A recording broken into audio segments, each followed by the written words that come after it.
Assalamu alaikum, dear kids. I'm your science teacher, Miss Sehrish Javed. I hope that you all are fine by the grace of God. Kids, this is your Science Factor Book 3. And in our first lecture, we have learned about Unit number 1, the human body. And we have covered our two topics. Under the microscope, in this topic, we have learned about the microscope. And the second topic is skin. So kids, today we are going to learn about the most important organs of the human body, and that are eyes. Kids, as you know that eyes are the most important part of our body because we can see this beautiful world through our eyes. We cannot see anything without eyes. If we don't have eyes, everything would be dark. So kids, we know that we see with our eyes. But how? How can we see with our eyes? अगर हमें कोई चीज नजर आती है तो वो कैसे नजर आती है? Yes, today we will learn that how can we see with our eyes. Kids, as you know that our eyes looks externally like this. बाहर से हमारी आंख ऐसी नजर आती है. But it is very different internally. लेकिन हमारी आंख का जो अंदर वाला स्ट्रक्चर है, जो अंदर वाला पार्ट है, that is very different.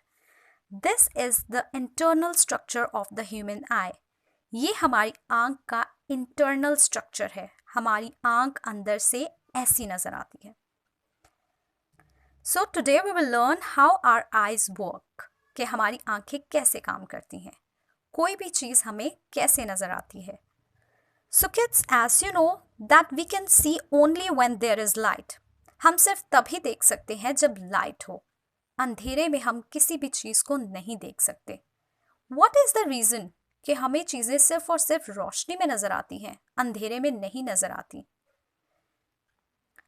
Kids, light एक जगह से दूसरी जगह ट्रैवल करती है. Light travels from one place to another. And when light travels in a straight line, जब लाइट स्ट्रेट लाइन में ट्रैवल करती है तो इसे हम रेज कहते हैं. When light travel in straight line, it is called a light rays.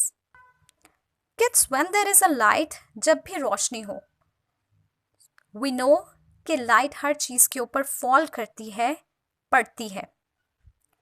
For example, this is a tree. ये ट्री एक ऑब्जेक्ट है एंड लाइट इसके ऊपर फॉल कर रही है. किड्स, लाइट का ये नेचर है कि जब भी लाइट किसी चीज के ऊपर फॉल करती है तो वो बाउंस बैक होती है. बाउंस बैक का मतलब होता है टकरा कर वापस आना. इसकी एग्जाम्पल बिल्कुल इसी तरह से है कि अगर आप एक फुटबॉल को जमीन पे हिट करें तो वो बॉल वापस आपकी तरफ आएगा. This is the example of bounce back. Means कि वो बॉल बाउंस बैक होके आपके पास वापस आया. Same cases with the light. जब लाइट किसी भी चीज के साथ टकराती है, किसी भी ऑब्जेक्ट के साथ टकराती है तो वो बाउंस बैक होती है. For example, here is a tree. You can see in the picture कि इस ट्री के ऊपर लाइट फॉल कर रही है. ये लाइट रेज जब इस ट्री के साथ हिट की तो वो बाउंस बैक हुई. वो लाइट रेज बाउंस बैक होकर कहाँ जाती हैं? हमारी आईज में. वो लाइट रेज बाउंस बैक होकर हमारी आईज के अंदर एंटर होती हैं. और कैसे एंटर होती हैं? लेंस के through. This is a lens. The coloured part of your I is called lens. इस लेंस के थ्रू वो लाइट रेज हमारी आंख के अंदर एंटर होती हैं. हमारी आंख के अंदर एक पार्ट होता है जिसे रेटिना कहते हैं. This is retina.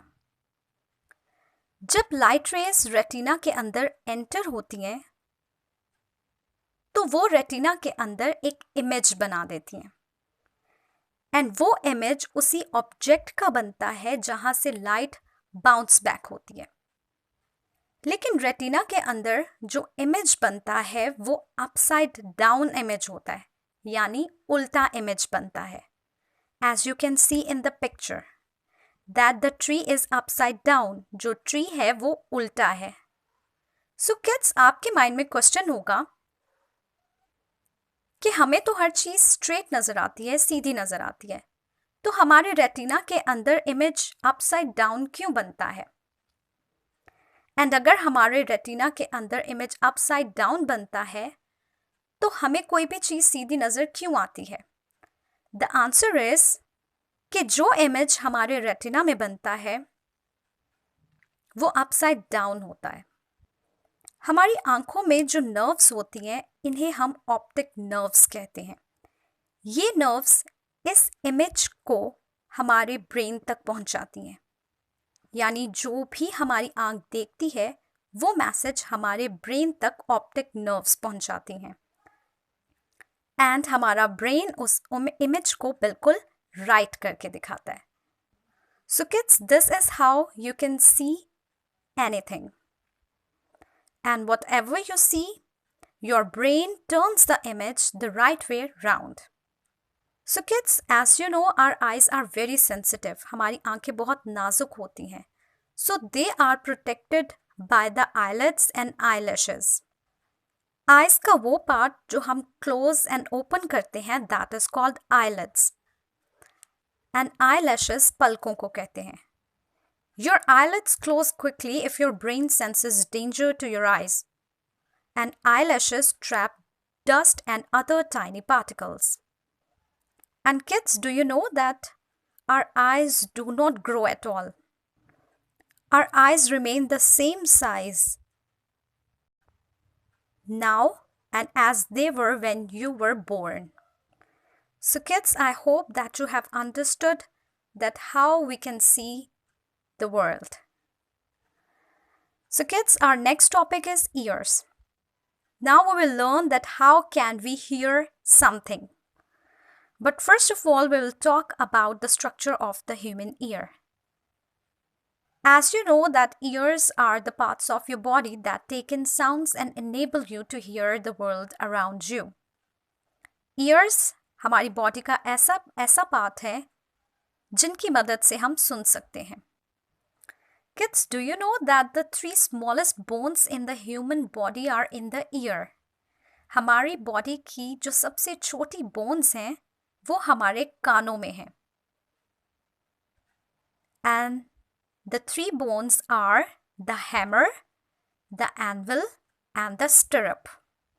As you can see the structure of human ear on your books, and you can also see the smallest bones in the ear: hammer, anvil, and stirrup.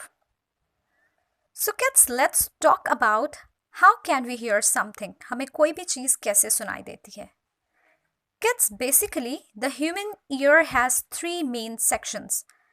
इंसानी कान के 3 main sections होते हैं. The outer ear, this is the outer ear. The middle ear and the inner ear. हमारे आसपास जितनी भी आवाज़ें होती हैं, यानी जितना भी साउंड होता है उसे हमारा आउटर ईयर कलेक्ट करता है. यानी आउटर ईयर से सारा साउंड हमारे मिडल ईयर के अंदर ट्रैवल करता है. जो साउंड आउटर ईयर कलेक्ट करता है वो साउंड मिडल ईयर में पास होता है. जब वो साउंड मिडल ईयर में एंटर होता है तो मिडल ईयर में एक पार्ट होता है जिसे ईयर ड्रम कहते हैं. As you can see in the picture, this is the ear drum, यानी कान का पर्दा. जैसे ही साउंड आउटर ईयर से मिडल ईयर में जाता है तो वो साउंड हमारे ईयर ड्रम के साथ हिट करता है, यानी ईयर ड्रम के साथ टकराता है. जब आउटर ईयर से साउंड ईयर ड्रम के साथ हिट करता है तो ईयर ड्रम उस साउंड को वाइब्रेशंस में चेंज कर देता है.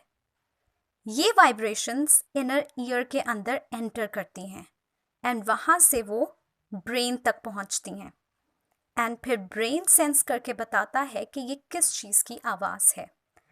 This is how we can hear something. इस तरह से हमें कोई भी चीज़ सुनाई देती है.